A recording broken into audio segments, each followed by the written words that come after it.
I can't. For fuck's sake, what is happening?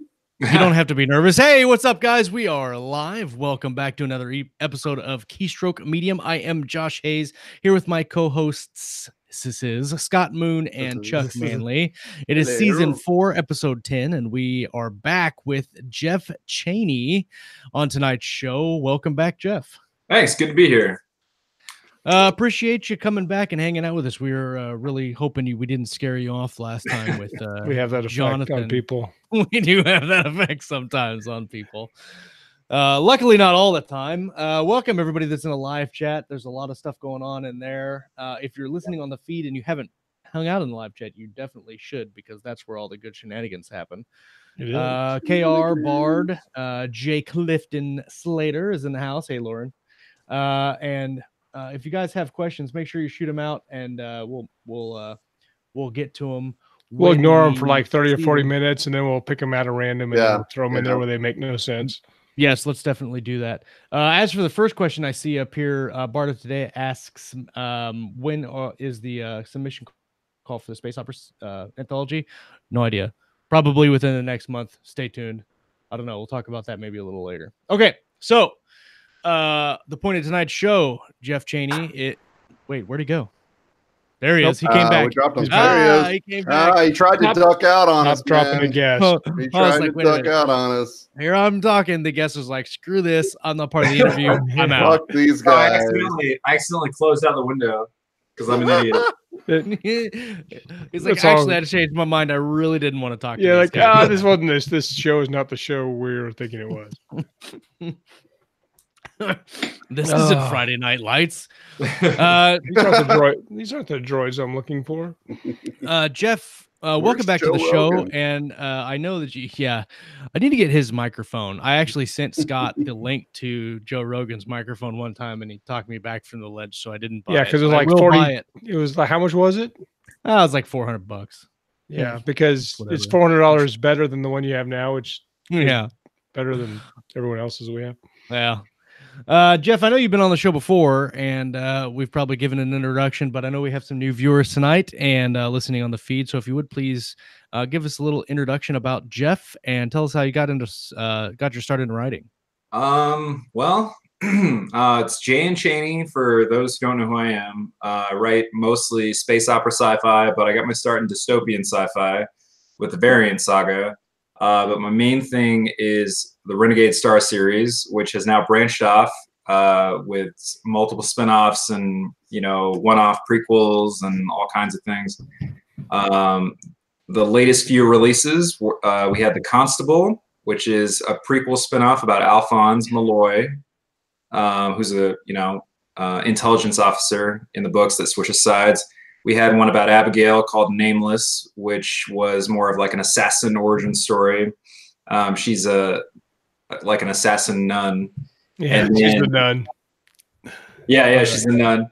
And then Scott and I released a book called The Last Reaper, which is about 50% or so done in book, right with the writing on book 2. We just got the cover today,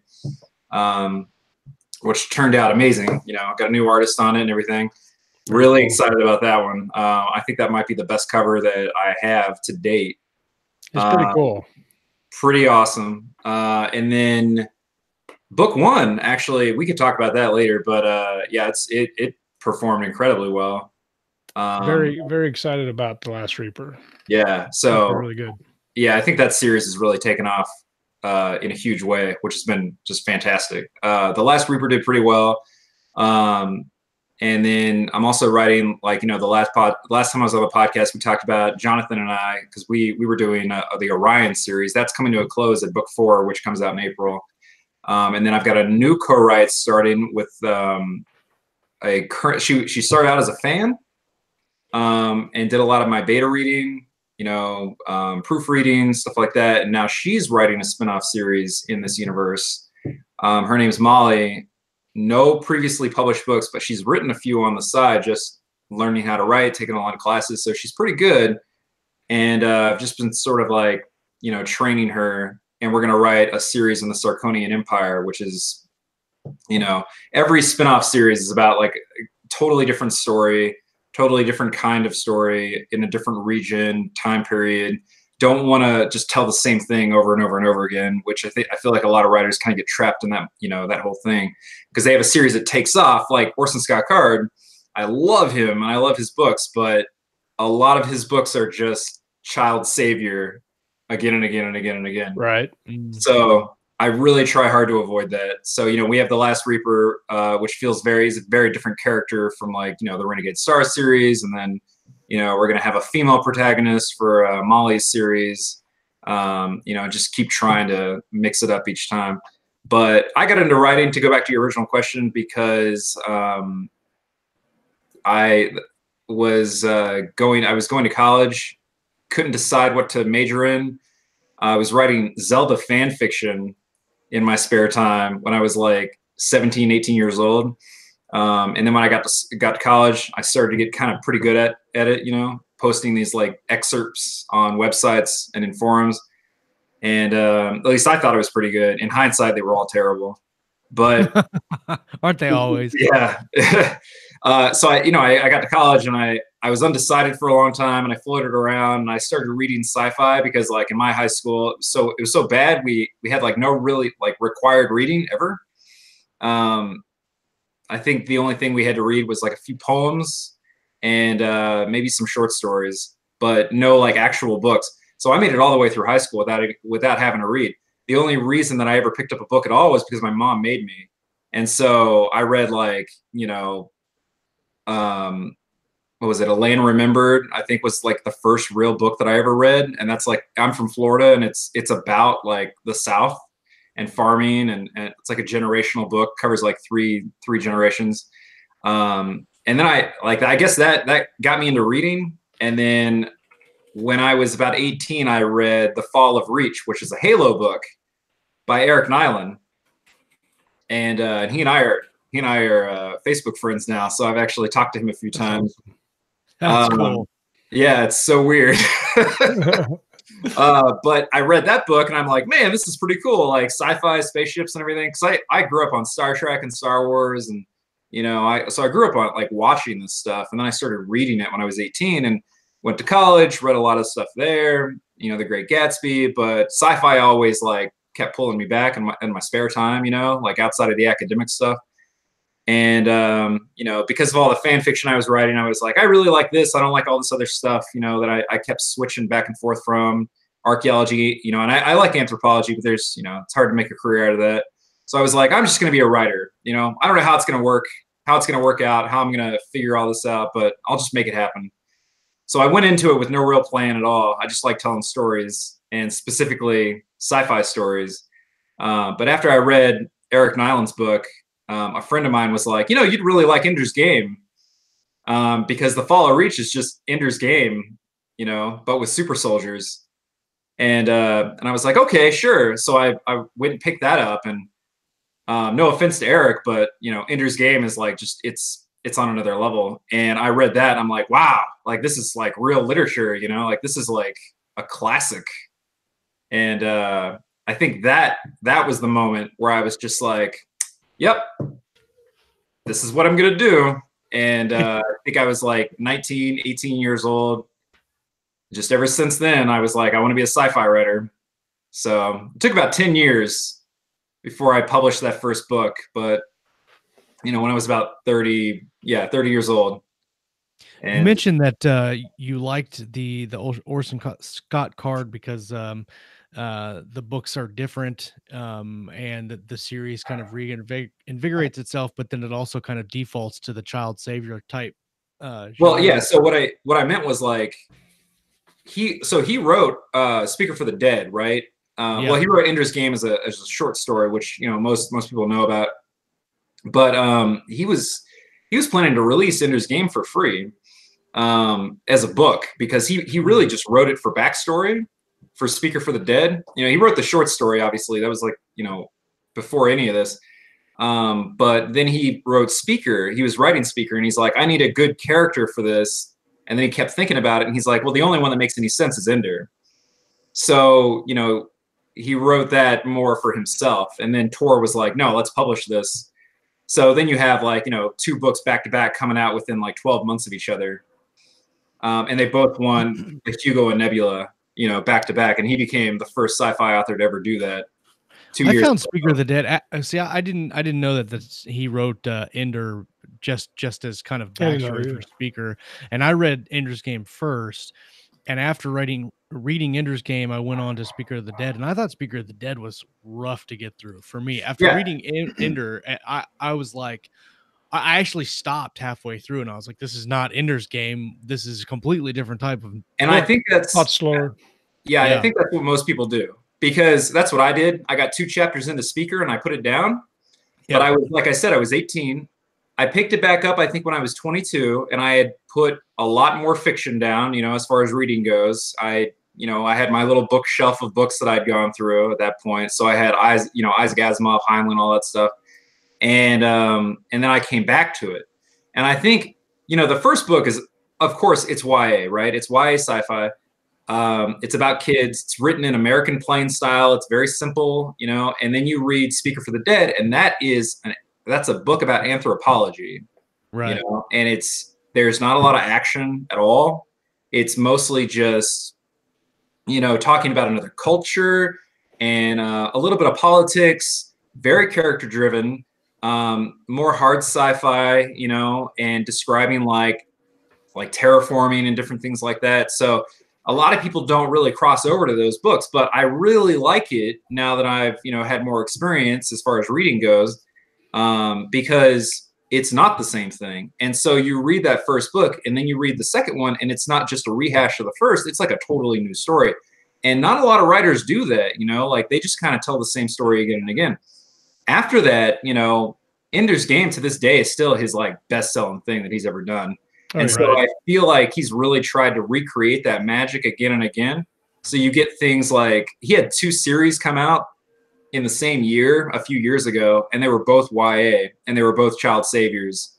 And he's done it repeatedly over the years. And he's really good at it, but it's just the same kind of character again. It's always Ender. And then he did the spinoff with Bean, which was really good, but it's the child savior thing. So I really like that adult character of Ender, and like the crazy exploration into all these like hard sci-fi concepts.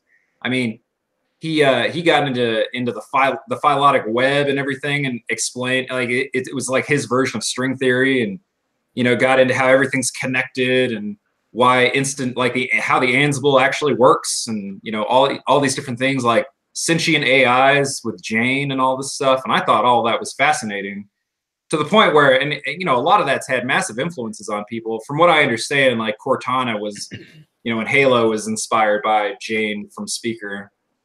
Yeah, that wouldn't surprise me at all. It wouldn't. And I didn't. I guess I said, like you say, now that I've read it, I could probably go back and read it and like it for what it was. But because I was going at it as a sequel, I was kind of put off by it. But you mentioned you started writing Legends of Zelda fan fiction, which is obviously fantasy, and then you got pulled back into sci-fi over reading all these authors, and then the Halo books. So you're most well known for the Renegade series with Jace and the Renegade Star, and that series kind of put you on the map as a sci-fi writer after the Variant Saga that you wrote. So what you wrote the Variant Saga, and it did well, and then you decided to do a different thing. What was it about the Renegade Star that made you want to do something different? Well, I'd never written space opera before, and I thought I'd just give it a shot. You know, my thing was always, I didn't want to get trapped in a single thing. So I really, really like YA dystopian. So I wrote that. And then every book after that, you know, I kind of took a page out of Orson Scott Card's, you know, book for the Ender verse stuff. And I was like, I want every book in this series to be about a different thing. So that's what the Variant Saga is. Every single book is an exploration into a different kind of sci-fi story. And so, you know, like you have alternate universes, you have like the post-apocalyptic, you know, book. You have like some, like the first book deals with like political intrigue and, you know, those sorts of things, like Handmaid's Tale stuff. And then, you know, then it gets much more like alien and more space opera, and but not in space. It gets a little into hard sci-fi. Yeah, like they go to an alien planet basically, but they use like a Stargate system.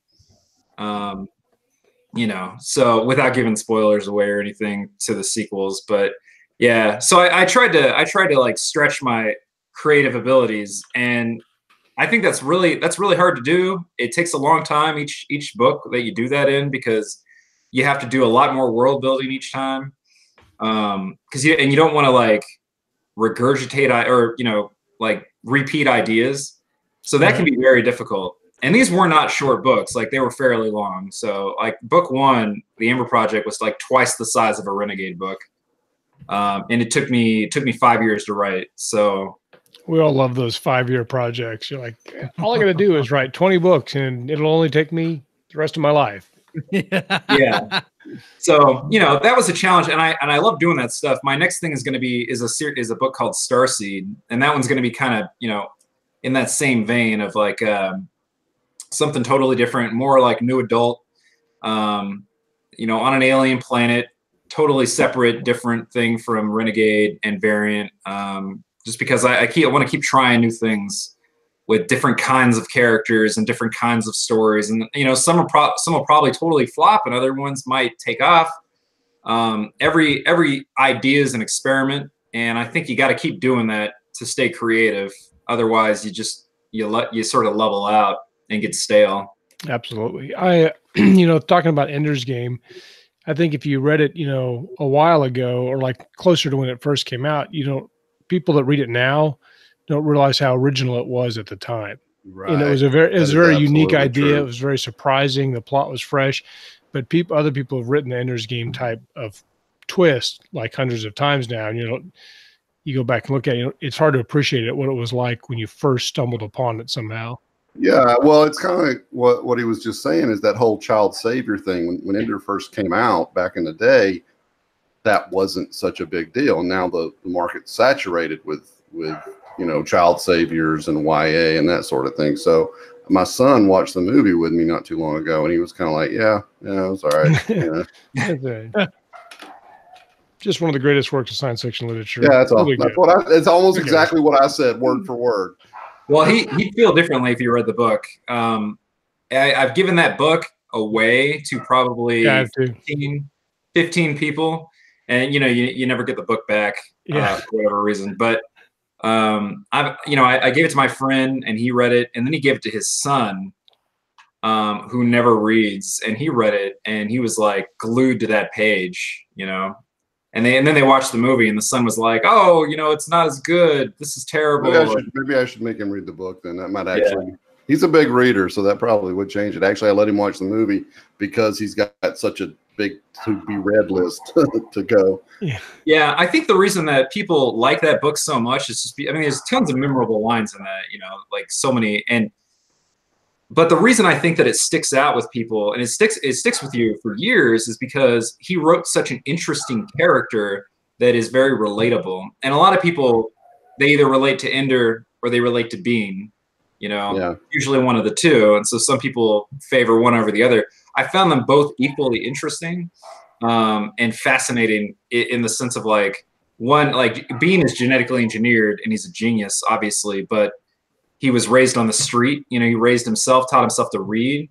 So he has more of a like standoffish attitude with everybody around him. And it takes a lot of work for him to grow and start like showing affection. Whereas Ender was raised in a very loving household. So he comes from a totally different background. And you see those two personalities, like, you know, in each series and how they react to people. But they're both so, you know, memorable, and you can relate to them on all these levels. And of course, like, they're both highly intelligent. So you can read that as an adult and appreciate it. Like, it doesn't, one of the quotes from Orson Scott Card that I really appreciated, and I took it to heart with my series, the Variant Saga, was kids don't think of themselves as idiots, you know? Like, yeah, they haven't been on the planet for 30 years. So they have less knowledge to draw from. But kids don't think of themselves as, you know, stupid. They think of themselves as little adults. And Oh, so yeah. you have to write with respect to those kids. And if you do that, they'll respect you, you know, Yeah, and they'll like the absolutely. book more. Oh yeah, yeah. Wow, They got a lot of that's confidence fantastic. sometimes. That's an incredible insight. Yeah. Tolkien did the same thing with The Hobbit, you know? Yeah. He wrote that it's written like today's adult literature, but it's for kids. Yeah. My oldest son, when I was going to get ready to teach him how to drive, talking about the confidence of being young, we're getting ready to go drive the first time. He goes, "I'm a really good driver, Dad."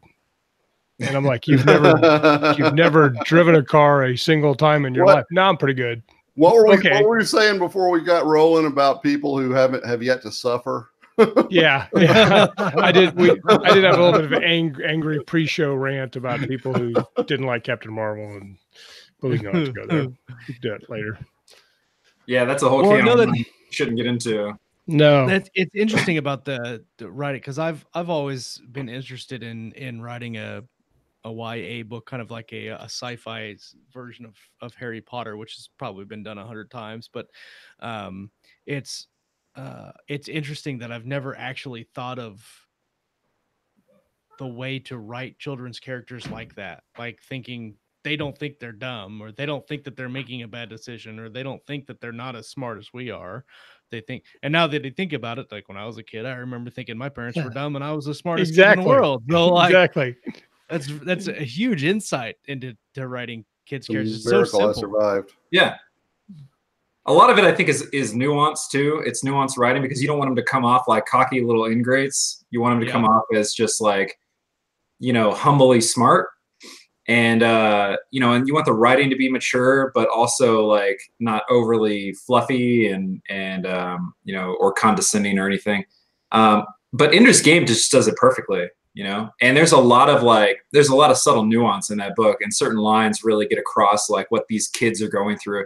There's a line that I just told a friend. I went out to have drinks with Brian Meeks, you know, because he lives in Vegas too. And you know, we were talking, and we were talking about Ender's Game, and I brought up this line about Bean in the book, and it goes, he was a soldier, and if anyone had asked him what he wanted to be when he grew up, he wouldn't have known what they meant. And I think that line really sums up the entire, you know, feel of the book, the theme of the book, which is that like these kids are taken, you know, from their homes as 6-7-year-olds, and really they don't get a childhood, you know, like they're child soldiers essentially, and they have no time to adjust to adulthood. They're just adults, and that little adult, you know, theme of the book is very prevalent, and you see it, and that's why like when like Ender's Game is taught in, you know, military leadership academies, and or military academies in leadership classes, because of like how real you know, like the loneliness is, and the feelings that are you know, put out there in the book. But like that one line always stuck with me. Yeah. It's interesting how much fiction makes it into like the Naval Academy or West Point and stuff. There's some other series I know that are like that as well. Yeah, there's another line in there near the beginning. I think it's in chapter 1. He says like, sometimes lies were more reliable than the truth, and like you can't rely on adults to tell you, you know, to tell you the truth or something like that. But yeah, very insightful book. Lots of really good quotes in there. God, I'm gonna have to read it again. It was written by an I know. adult. I was just thinking the same things. Like, man, it's been like 20 years since I read it. I need to go back and fish it out. Oh yeah, man. No, I've read that book Really like good. 5 or 6 times. Yeah. But anyway, probably Did you spend take? Well, We're going to retitle so, this I mean, the Ender's Game tribute. the Ender's Game This episode. So, I mean, I can see now that, because I'm almost done with book 4 of the Renegade series. I'm listening to it on Audible, and I can see now as the longer that we talk about Ender's Game, I can see kind of the influences that made it from that series into to Renegade Star and Jace's character in particular. with like the backstory. Yes. Yeah. So, talk about Renegade for a minute. Like you kind of touched on it briefly, but it's a 9-book series. Is it going to be 10? Is it 10 books? Probably like 15 or 16. Yeah. You know, by the end of it. Working It's on book 10 now. You're working on what? Book 10 right now. I mean, it's obviously a very popular series. I mean, it's taken off. You've done very well with the series, and even the spin-offs with typically don't do as well as the main series is doing phenomenally well with the Last Reaper and then the Orion series. So what is it specifically about that series that you think is drawing people in, or that you specifically set forth to do with the series that you weren't seeing elsewhere? Well, I don't want to take away from the Variant Saga. That is still my highest earning series, those 4 books. But in the long term, but they've been out a lot longer, so they still do pretty well for me. But with Renegade specifically, I think that it's just that it's Jace as a character, and it's a certain type of story that I think people, maybe readers, were just looking for. It's probably just a combination of things. I think the cover is very good. So I feel like that was able to, like, I always tell like new writers and stuff, when you're trying to break out in a genre, like, don't skimp on your cover work. Yeah. And so like I worked really hard on that cover to make it stand out from everything else that was floating around at the time. Now, since then, it's been well over a year since that book came out. Since then, there's been a lot of covers that are similar, but at the time, it was mostly just like models and models on painted backgrounds. That was like the common thing, or it was just spaceships.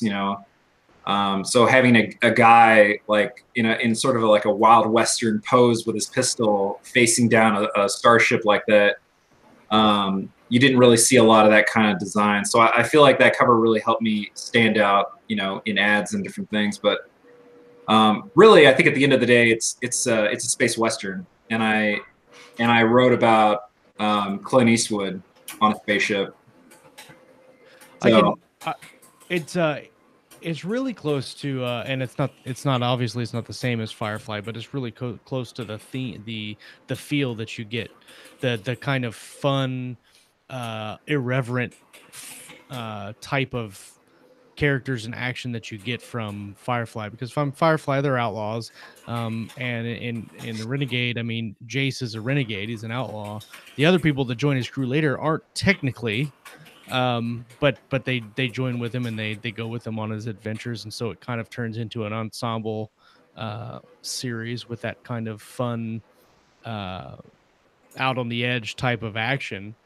And then, of course, as the plot develops, you learn a whole bunch about like Earth and the characters and all that. Now that you're on book 10, did you see where the series was going when you started it, or did you just start off to write just that first book? And no, so I had a 6-book series in mind when I wrote that first one. And I said, well, that was like the first arc, and so I planned out the entire first arc and told myself that if it took off or it did even moderately well, I would do another arc of 6 books, or 4 to 6 books. And so, since then, I've managed to plan out a pretty, I think, good storyline through about 15 novels. But I'm not going to like bleed the well dry or anything like that. And my whole thing with books is like, with series, I'm not a big series reader. So I typically read one-off books. So to keep myself from getting bored, I won't tell a similar story in each novel. I'll keep reinventing, like every single book in the series has to stand out with its own little arc and its own story and its own setting. And, book 1, obviously, it's like your Firefly type story. Book 2, it's like a mission of discovery, and new characters come in and they discover a moon-sized ship, like a Death Star kind of thing. And it's a colony ship and all that. There's always a big twist in each one. Like book 3 is a heist movie. Yep. Book 4, they go down to a snow planet and they encounter like Creatures. yeah, the bone claws. Yeah, the bone claw. So it's sci-fi horror. You know, so that was the vibe I was going for in that one. The Thing. Yeah, book 5, they fight like a rogue AI, you know, named Hephaestus, and there's like a mech at the end of it. So every single book has to be about something totally different. Book 6 is colony fiction, you know, and we just keep raising the odds in each book, or raising the stakes in each book, and just exploring more and trying to reinvent the wheel each and every time. And that's really hard to do, and it's exhausting, but the fans seem to really like it, and it keeps them engaged. But it goes to Barta today asks the question, says, how did your readers respond to you switching genres to sci-fi and then series? Look like a type of switching subgenres. I don't think most people notice, because you have to, like, if you do it in a subtle way, like in the Variant Saga, you know, it's all dystopian sci-fi, right? So you can go from like a Brave New World type setting, you know, with some Handmaid's Tale thrown in, to 1984 in a different book, and most people are going to say, okay, this is still dystopian. They're not going to think, you know, this is like Big Brother dystopian versus like, you know, classist oppression, you know, Handmaid's Tale type stuff. Like, I say the Handmaid's Tale because book 1 is very heavy in that sort of like women are incubators kind of thing. You know, but like, yeah, book 3 we get in book 2 we get into sort of like this alien world and that you know, that side of sci-fi, but it's still connected back to the other stuff because there's 2 main plots going. And then book 3, that's when you get into sort of like that 1984 type of Big Brother, cameras everywhere type atmosphere. So you can kind of nuance your way through it and change the genre up in little ways and explore, as long as the roots are still there from the original story. Now, some people don't like it. Like, I've had complaints of people saying like, oh, book 1 is like this post-apocalyptic, you know, Fallout type story where they come up to the surface and it's all crazy and there's monsters and there's all this like gas and stuff. And I wanted to see more of that. The sequels have that. It's just that's half of the story. The other half is taking place on this other planet. So, I mean, you know, but other people really like it because it keeps everything fresh and new and different. And it's like you don't know what to expect. And I mean, that's the type of stuff I like to write. Yeah, if you don't and I like to read. If you don't mix it up, you get like the Hunger Games, which just kind of drags on the same story arc in all the books. Yeah. And by the time you get to the end, you're like, could we please end this? Because I really loved the first book of the Hunger Games, but by the third one, I was like, I'm going to beat my face into a wall. I really don't give a damn who she ended up with. You know, that was it's kind of what it became towards the end. It's more about, is she going to pick this guy or that guy? Yeah, and I don't do a lot of romance either. That's another thing. I have romance in the books, but like in the Variant Saga, these 2 people, you know, get together, and it happens off screen between books. And then when you finally see them in book 2, they've been together for like months, you know, and they're basically like a married couple. So, and there's never any like hardcore drama between them, you know, they just really support each other and they depend on each other. And, you know, so it's kind of like that kind of romance, like that long-term love. Same thing in the Renegade series, you know, like I have a relationship blossom, but it takes several books and it's very subtle, you know, and then when it happens. I was gonna say, I thought you did it pretty well. I mean, like I said, I'm almost finishing book 4, and the thing I think you're talking about is Jason, Abigail. Yeah. But yeah, so two things there. Like you mentioned, it was kind of a horror sci-fi, and I kind of got that. But it's not like it's not like horror like you're thinking like Stephen King horror. It's not just like it's not a slasher movie or anything. It's like holy crap, these big monsters are trying to claw through these doors to get them, and that's freaking scary. And they're underground and it's dark. Yeah, and it's claustrophobic, and I thought that was. So kind of like really cool. More like a suspense horror kind of feel. Yeah, it's more like Alien, you know. Right. Mood. Yeah, and Yes, it's funny because the book I'm doing now is a little like that too, but in a very different way. And the last one, book 9 was, or book 8 was like the Predator, essentially. So, you know, just constantly changing things up, and you know, people seem to dig it. So I'm just gonna keep doing it until people stop, you know, or people get pissed. Like, just keep trying new things. I guess that's what the Last Reaper was with Scott. You know, we wanted to write, you know, something that was totally different that no one else was putting out there, and it was a big experiment, and it worked. You know. Yep. I do want to dive into that. I want to touch on the show sponsor real quick before we dove into that, because I have a lot of questions concerning the Last Reaper. Ruh-roh. Getting some technical problems. Am I there? What, No, you're here. You're here. I'm messing with you. Okay. So this week's sponsor is Titan's Son by Rhett Bruno. It's the second book in his Children of Titan series. Just released a couple of days ago. Titan's revolution is coming. All it needs is one final spark. Kale Drayton knows his place. As a ringer born on Titan, he's used to keeping his head down and his mouth shut, no matter how much the Earthers abuse him or his kind berate him. So when he's caught stealing from a wealthy merchant, he's lucky to be sentenced to low-paying maintenance work on a gas harvesting ship instead of life in a cell, or worse. But when his mother is quarantined, Kale finds himself backed into a corner. To pay for her medicine, he needs money, the kind of money he'll never make sweeping floors or cleaning ships. When he receives a mysterious offer asking him to do a simple job in exchange for his mother's treatment, Kale takes a chance once more. All he must do is upload a program into his employer's ship, and all of his problems will disappear.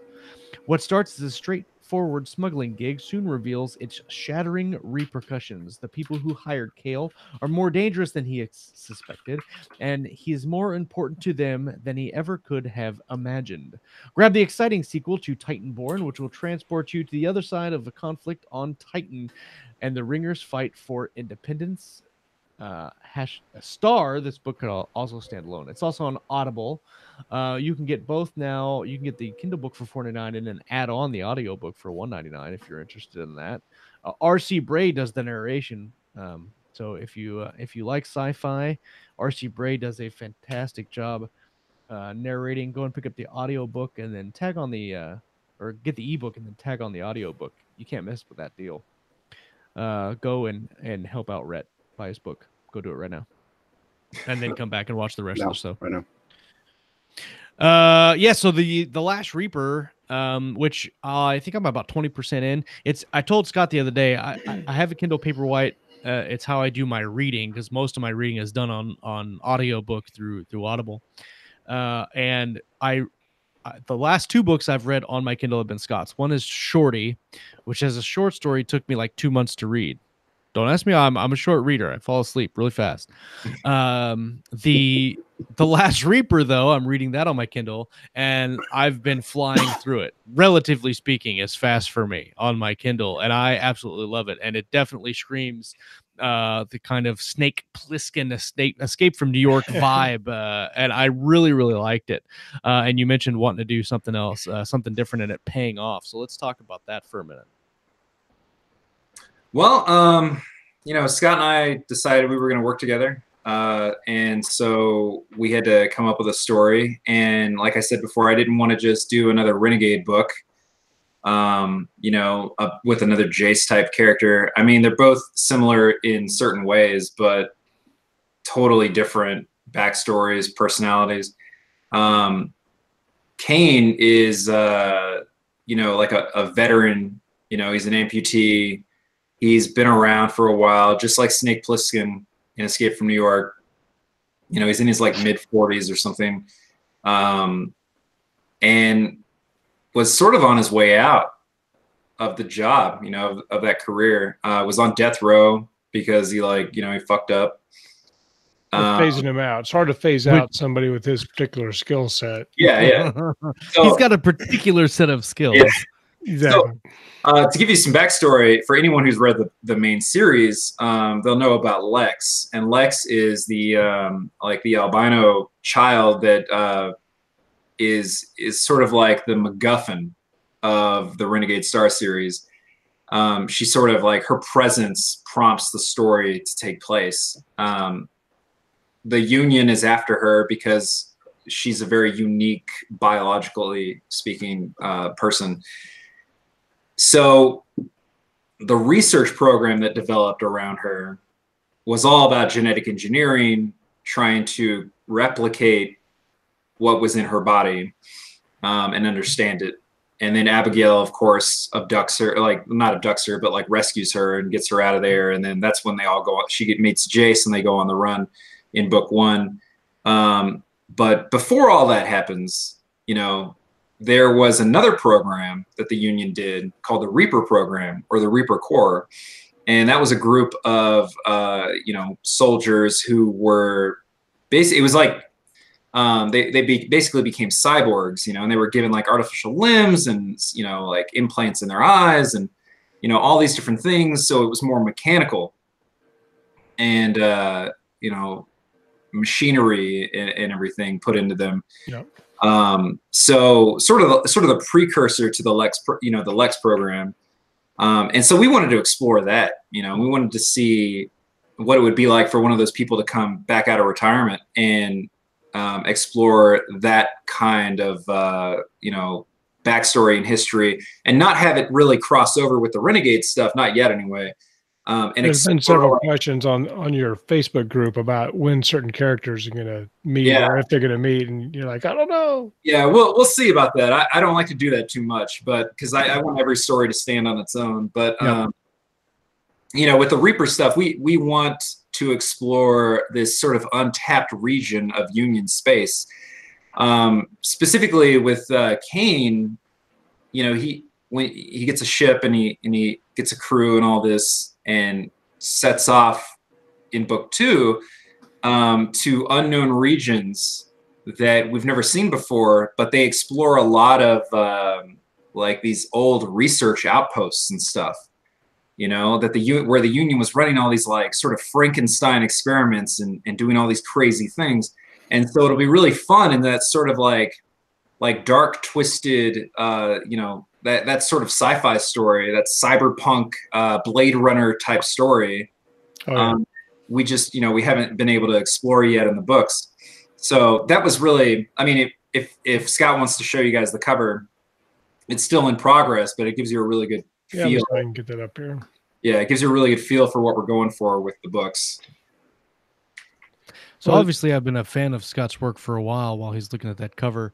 And I'm just going to say that the style and the voice of Kane is freaking phenomenal. Like Scott has kind of a persona that he has on the show, but he has like a completely different persona. Like it's the moon rage, the Scott rage, like when he gets things going on, and Kane is like the epitome of Scott rage, but all the time with cybernetics, with cybernetics, with expandable knife that you can shoot out of your mechanical arm. Yeah. Do you guys play a lot of video games? I love video games. I just don't necessarily do it that much. So this series has been around for a long time, but it's called Deus Ex. And yeah, Deus Ex is really, I guess, if you were gonna mesh two things together, I would say like Deus Ex and Blade Runner are really what the Last Reaper is. Yeah. But so there's the cover right there. It's got a few things. I don't know if it's gonna pop up when I talk or not. Maybe not. No, I got it. I got it pulled up. You got to lock it. There you go. Yep. Yeah. So we got to get Scott. Such a badass cover. Yeah, it's pretty cool. It really is. It's not done yet. We still got to get Scott's name on it because the artist forgot to put it on there. And then we've got to get that third glowing eye on his forehead lit up. And after that, it'll be done and ready to go. So that's book 2. And we got to get the subtitle, the series name on there. It's amazing how well that your artist can go into those things, because basically this city that this story occurs, a lot of it, a good portion of it occurs in, is a city built into a crater, and it kind of stands up just like that. And then you got your main characters. So yeah, it's I like that a lot. That's pretty legit. It reminds me of like a Ghost in the Shell type cover. Yeah, like a manga cover almost. I mean, it screams cyberpunk. Just, Oh yeah, for I sure. mean, just screams it. It's And that's, really- you know, Ghost in the Shell and all the William Gibson stuff from back in the day. Yeah. It's We were talking earlier about different genres in sci-fi, but that's a prime example right there. I don't want to just hit the same readers over and over and over again. I don't want to replicate the same story over and over again. You got to take risks and venture out. And so this is cyberpunk as opposed to Renegade Star, which is a space western. The Constable they just released, that is more Sherlock Holmes. There's no fighting in the Constable. I mean, there's like one gunfight near the end, and that's it. You know, because he's not a fighter. He's an intelligence officer. You know, he's not James Bond. He's Sherlock Holmes, and so constantly expanding out and stretching your arms and trying all these new things. I think sometimes maybe you'll hit a flop or a roadblock, but hey, that's how you get a hit. You know. Well, Like- but it's interesting though that you know, like you say, you're going to pull in new readers, and you might pull in readers specifically for the Reaper that might not like Renegade Star or Orion or whatever, but you're pulling in all of those readers into your single universe, and it does. I mean, there's Scott and I said multiple times we'll read A Song of Ice and Fire all day long, but we don't go and read his other stuff. Like I've never read another George R. R. Martin. He has, book. Dunk and Egg. Yeah. That series. Yeah. So I mean that's really good. I think that's cool that you're reaching out and bringing in and even if they don't like the other series, they may read it. Just I mean they might not love the other series, but they're going to read it to see where the series goes or if there's other things that they're going to learn about the universe. We got a review on The Last Reaper. I think it's been out for exactly 30 days now, I think, and it's got like 54 reviews or something. Let me check. I might have it pulled up right there on my browser. Let's see. 54 reviews. just maybe. Not like I'm obsessed with. Not at all. You know, and like we don't have a review team or anything, like because I don't really do that. So those are all organic. But one of the reviews was like, really loved The Last Reaper or something like that, and I can't wait to explore more of the Reaper universe. And you know, that was a person that had never read Renegade Star, you know, because most of the fans will call it the Renegade universe, but in that instance, this person associated this entire universe with the Reaper, The Last Reaper. Right. So that's interesting. You know, you're pulling in new readers because you're trying different things, and you never know. I mean, The Last Reaper might take off better than Renegade Star. Like, who knows? Or the next thing that we try. You just never know. As long as you come up with a good story that you think people will like and that excites you, I think at the end of the day is really all that matters. Yep. Because I mean, you like what is it? There's a diagram for success, and it's like the branching thing of success or whatever. Everybody thinks success is just like a straight line, but it's actually like this whole thing. Yeah. It's all over the place. Yeah. So I mean, like. Yeah, you might not get a hit right away. It might take you 4, 5, 10 tries, but eventually, if you just keep trying different stuff, you're going to stick something, and it's going to work. As long as you get those fundamentals right, and you can write a good book, you know. Yeah, a good story with the good characters. And I think, like with the Renegade Star series, I think one of the things that makes it so easy to go between books is you love those characters, and the characters they change, and I like it because they have to change because the situation is different and grow, which is why it's called a character arc.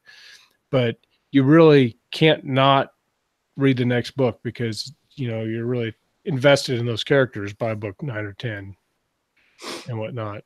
I think it makes it easier to try new things. Yeah, well, I think what really carries people through a series, though, is getting, I'd say, intimate with the characters, because if you care about them like they're people, you're gonna want to know what happens to them next. And the setting and all that can be great, but I think you have to have that essential element for any series to be successful. Yeah, I mean, people love stories and they love plots. But at the end of the day, the thing that really ties you to a story most of the time is the the characters, or the character, whichever. Or like if you read it, like I see it on your Yeah, your shelf back there. Yeah. And you know, in that book in particular, I mean, you're invested in those kids and their journey. There's also the mystery of it and the, you know, the creature, but it's mostly the kids because it's, I mean, that's a long ass book. So the characters had better be really interesting to keep you engaged. You know, it's like what's that other Stephen King book? Misery, right? Mhm. Right. I mean, you have really two characters in that book.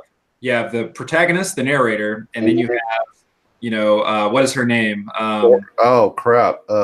Is it Dorothy? No, Dolores. Dolores Claiborne. Claiborne. Yeah. So I mean, she's been put down as like one of the top horror villains of all time.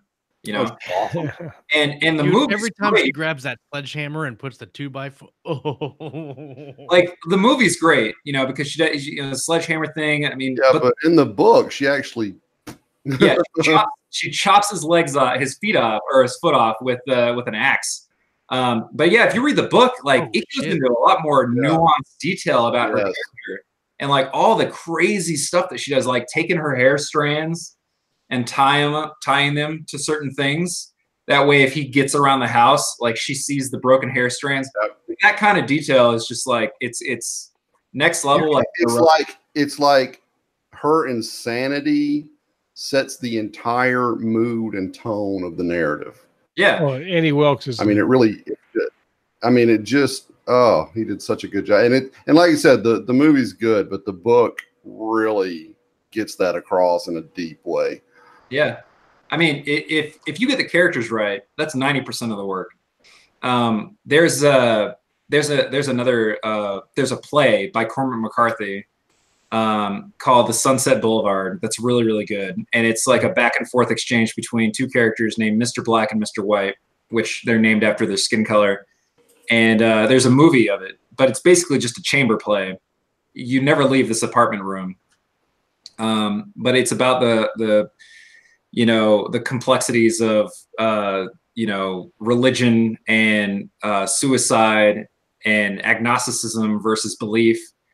And, you know, both of these characters just talk the entire time and they monologue and they have this really long discussion. And you would think like, wow, this would be really boring, but it's really engaging because it's so well written. Like the dialogue is so well written. And you get so much information about these two characters just from this. And it's like the movie is like Samuel L. Jackson and Tommy Lee Jones. Very interesting to watch. And you walk away from it understanding both sides. You know, this suicidal agnostic guy that tried to throw himself in front of a train. And then, you know, this reformed religious person. And neither of them really win the conversation, or I guess you'd have, you know, like people walk away with it with different opinions, but intentionally they're not supposed to win. It's sort of like both sides make a good case, and you know that would be really dumb and boring in the wrong writer's hand. Oh yeah, that's a recipe for disaster. If we all said, hey, that really sells. Let's all go out and write that exact story. But it's Cormac McCarthy, and he's a brilliant writer. You read The Road. And it's really just about this kid and his dad. I was just gonna say the road. The whole time in The Road, you never get that. He never names the guy. He never names the kid. It's just the man and the boy, the entire deal. And then it's so. I think that's the only book that I've actually read of his. I've seen several of his movies that are based off his books. But it's such a bleak, and by the time you're done with the story, The Road, you're like, holy crap, like I need to go watch like Aladdin or something. Yeah, you got to decompress after a Cormac McCarthy book. That's a gut punch of a book, man. Yeah. He's got a couple that I can't remember the name. It was like was a Blood Meridian. This is one of his, and I've had it on my audiobook for like 5 years because I read the reviews and they talk about it being his darkest work. And I'm like, man, I'm really gonna have to get fortified before I take that. But he is a brilliant writer. I mean, it's really amazing. Like No Country for Old Men. That I mean, the movie's phenomenal, but the book is like, holy crap! Like, that's a whole nother level of writing, I think. Yeah, that dream that he describes at the end was like, I mean, that sticks with you, you know, like when he sees his father like carrying a torch or a lantern or something, and he's sort of like calling his son to him. in the dream or whatever. But yeah, like that ending scene made the entire film for me. I haven't read the book, but I hear it's way better than the film. Yeah. No, it's really good. Like Well, it's interesting because there was another one. The first one, maybe he wrote All the Pretty Horses. Mm. And so I always thought of Cormac McCarthy and All the Pretty Horses, which is a really, if you read the book or listen to the book as I did, it's pretty intense. But you know, the title makes you think, oh, he's not that. But then you listen to like Blood Meridian or The Road or No Country for Old Men, and yeah, it's pretty intense. Yeah, I feel like he's gotten better with time too. Yeah. And you don't get that a lot with writers. Like a lot of times they come out with a big hit and then they just sort of teeter off. You know, because if you get really successful early on, I've noticed a lot of writers get kind of intimidated by their own success.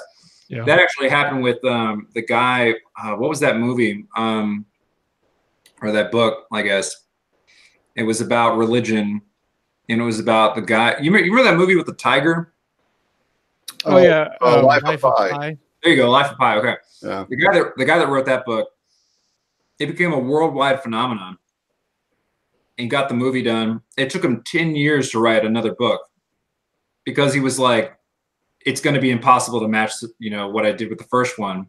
Yeah. How do you follow that? You know, how do you follow that? How does J.K. Rowling write another series that beats Harry Potter? Everything she does from this point on will be compared to Harry Potter.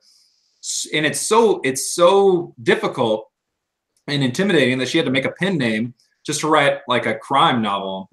And then if people found out that it was her, and then of course, instantly, oh, I don't like this as much as Harry Potter. Well, you know, it's not Harry Potter.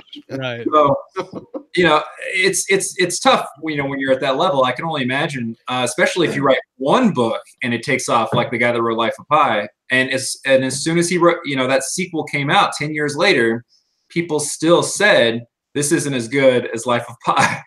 Well, and like, that's what's his name, Andy Weir and Andy Weir and Ernest Cline. Andy Weir with The Martian, and then he wrote Armistice, and everybody Armistice. Everybody was Artemis, and then everybody's like, oh, this isn't as good as The Martian. Well, it's not the same damn story. And then you have Ernest Cline who writes Ready Player One, and then he comes out with Armada. Yeah. And then like, oh, this is horrible, and I'm like, oh my god, like, it's probably hard to live in your own shadow. Yeah, you know? That's why if that ever happens to me and I hit it huge and make a fuck ton of money, I'm diving right into Bigfoot porn after that. Yep. Good call. Dinosaur erotica all the way, man. I'm down with all that. the way. I'm okay with that. Well, we've talked about this a lot because, you know, a lot of people, most people's experience with writing is they struggle and struggle and struggle and struggle. But I think that, you know, a couple of times Josh talked me back from some of the more discouraging parts of my career. It's important. Sometimes it's good to struggle for a while, because when you get to success, not only does it mean more to you, you can appreciate it, but you have a foundation, you've built a foundation, and then hopefully you can continue on it and find more and more fulfillment, either financially or just, you know, creatively, because you didn't just randomly, and you're like, well, how the hell did I do that? I don't know. It just kind of happened. Right. Yeah. You need to write more books with Rage Scott, man, because that was very, I know. It sounds like you've cathartic. Well, that's what happened with Shorty, and I wish Shorty was a book because a lot of people like Shorty, but I really didn't try too hard with Shorty, and it's probably one of my better stories. So, yeah, I loved it. Well, we are coming to the end of the hour, so we'll start wrapping it up. I didn't see any questions in the live chat, guys. If you saw some, let me know before I wrap this up. But Jeff, you've got the Constable that just came out. Are you planning a sequel for that, or what's next for you? Yeah, the Constable 2 will probably come out in April. I put up a list in my Facebook group today. If anybody is interested, it's JN Chaney's Renegade Readers on Facebook. I put updates in there all the time, cover reveals. I talk about what's coming out in the next 2 to 3, 4 months. But yeah, next up is the Constable 2, Renegade Empire, which is the 10th book in the series, Fear the Reaper, and then the 5th column with the new writer, Molly. Molly. And I'm also working on something with Jason Anspatch. We're working on a trilogy together. Untitled right now, but that one will be fun. And I don't want to talk about it too much yet because we haven't even started writing it, but that one will be pretty good. That's a totally separate thing from both of our universes. And then Orion 4 will come out. That'll conclude that series. That'll come out in either late April or early May. So yeah, I mean, we have like the next couple months booked out. March is a little slow because 4 books released in February. So Right. you know, need that turnaround month, but yeah, so April will be big and May will probably be pretty big. But yeah, it's exciting, you know, and we're gonna start like as Renegade wraps up and we continue to get these these side series going. Jonathan's leaving with book 4, so we'll sort of cycle out Orion and bring in a new series. And I haven't decided what I want that to be yet. I'll talk to the fans and ask for input. And I take fan suggestions very seriously. Like, that's why the Constable exists, because people, like, I wrote Nameless for Abigail, and I was like, what other origin stories do you want? And people were like overwhelming, like Alphonse. And some people asked for like Octavia and you know, a few other characters, but just Alphonse was like #1. So I wrote about that. You know, and it was easy because Alphonse is a very interesting, unique character. Yeah. And I got to talk about the Constable program, which I haven't really ever gone in depth with, you know, about. So there's a lot of like intrigue there, and it's like a spy organization. So that's totally different from everything else that's, you know, in the series. But yeah, I mean, you know, we'll just keep exploring and expanding the universe, and then we'll start trying totally new stuff like with Jason. And like I said before, I've got Starseed. Going to try to put the first one of those out by the end of the year and go from there. Cool. Excellent. Well, thanks, Jeff, for coming back on the show. I really appreciate your taking your time out of your day and coming and hanging out with us. It's been a blast. Yeah, man. It's always fun. Everybody in the live chat, thanks, guys, for coming and hanging out with us. James McCormick actually is asking what's your writing schedule and process like. If you've got a couple minutes, you can touch on that. Oh yeah, of course. Can you repeat that one more time? Yeah, he just asked, "What's your writing schedule / process like?" Well, when I'm actually writing a book, because I have to edit a lot now because of the co-writes. But you know, finding that balance is pretty easy once you get in the flow of things. But typically, if I'm editing a book, I don't write. But when I am writing, I do between 3 to maybe 4.5 to 5,000 a day. At least that's what I try to do. I mean, obviously sometimes that messes up. I wake up at about 7:30, 8 o'clock in the morning, and I just work until about 5 o'clock. I always go to the gym every single day at 5, and then I'm back here with dinner by 6:10, 6:15, and then from there I just unwind the rest of the day, and maybe I'll check a few messages. But yeah, if I'm writing, like, that's all I'm doing that day, and I tune everything else out, and that's really the big thing. And I know Scott knows what I'm talking about. Yeah, focus time is valuable. It's valuable, and it took me as I expanded the universe and I brought in co-writers and I did all this stuff, because you know, like, JN Chaney is not the only thing I do, but the work really can kind of distract you from like the main task, which is like getting the next book out and writing. So when you grow like that and you expand, it's about finding that balance so that you can continue to write and not overwhelm yourself. And I think that is the hardest thing for some people. I have a friend, she hasn't written in a year because she's expanded her business so much. And she told me that, and I was like, holy crap, like, I can't even imagine that. And at that point, I hadn't written in a month, you know? So that's when I was like, okay, every day, 3,000 to 5,000 words from now on, no matter what. And then everything else I'll worry about in the extra hours that I have left. Yeah. Good advice. Well, thanks for taking that question. I appreciate it. Yeah. Just to tell him one last thing. If you're a morning person, Just write in the morning as much as you can. And I found, I'm not a morning person at all, but I have found that like doing it earlier in the day is a lot easier on you mentally than waiting until like 6 p.m., 7 p.m. at night. Because by that point, you're mentally wiped a little bit more. I can agree. Yeah, but everybody's different. I mean, this is my full-time job. I can only imagine like people that have like a 9 to 5, like they get home and that's probably the only time they have. So Scott knows about that. Oh yeah, I write in the morning for at least an hour to 2 hours, but then I also write any 5 minutes where somebody's not demanding something from me. I probably got my phone out and I'm writing.